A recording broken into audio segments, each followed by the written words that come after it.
कहानी की शुरुआत राजा यदु से होती है, जब वे एक दिन ज्ञानी ऋषि दत्तात्रेय से मिलते हैं। दत्तात्रेय सांसारिक कार्यों में लिप्त नहीं होते, फिर भी वे बहुत ज्ञानी और शांत दिखते हैं। राजा यदु ने उनकी गहन बुद्धि और शांत स्वभाव का रहस्य जानना चाहा।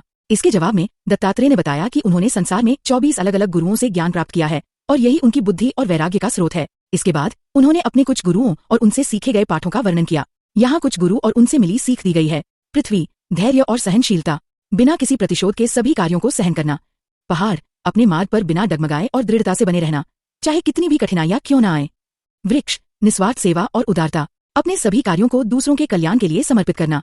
वायु, प्राण वायु, केवल आवश्यक जरूरतों, भोजन और पानी से संतुष्ट रहना और इंद्रिय सुख की इच्छाओं से वैराग्य। बाहरी वायु, अच्छे या बुरे प्रभावों से अप्रभावित रहना, अपनी शुद्धता और वैराग्य को बनाए रखना। आकाश, आत्मा के सर्वव्यापी और अपरिवर्तनीय स्वरूप को पहचानना। जिस तरह आकाश सभी चीजों में समाया हुआ है, लेकिन फिर भी उनसे अलग है, वैसे ही आत्मा भी। जल, शुद्धता, मधुरता और अपनी उपस्थिति व कर्मों से दूसरों को पवित्र करने की क्षमता। अग्नि, चमक, निडरता और सभी अनुभवों को बिना दूषित हुए ग्रहण करना। अच्छे और बुरे दोनों को आध्यात्मिक ऊर्जा में बदलना। चंद्रमा, ये समझना कि आत्मा शरीर की बदलती हुई अवस्थाओं से अप्रभावित रहती है। जैसे चांद की कलाएं तो बदलती हैं, लेकिन चांद स्वयं पूरा ही रहता है। सूर्य, बिना किसी लगाव के दूसरों के कल्याण के लिए लेना और देना। साथ ही ये महसूस करना कि आत्मा एक है, भले ही वह अलग अलग रूपों में बहुआयामी दिखती हो।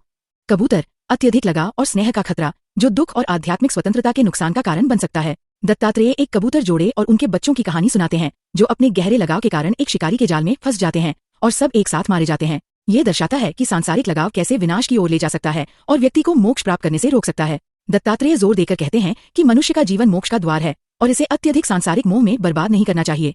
इसके बजाय हमें भक्ति, निस्वार्थ कर्म और सभी प्राणियों में परमात्मा को देखकर लगाव से पार पाने पर ध्यान केंद्रित करना चाहिए।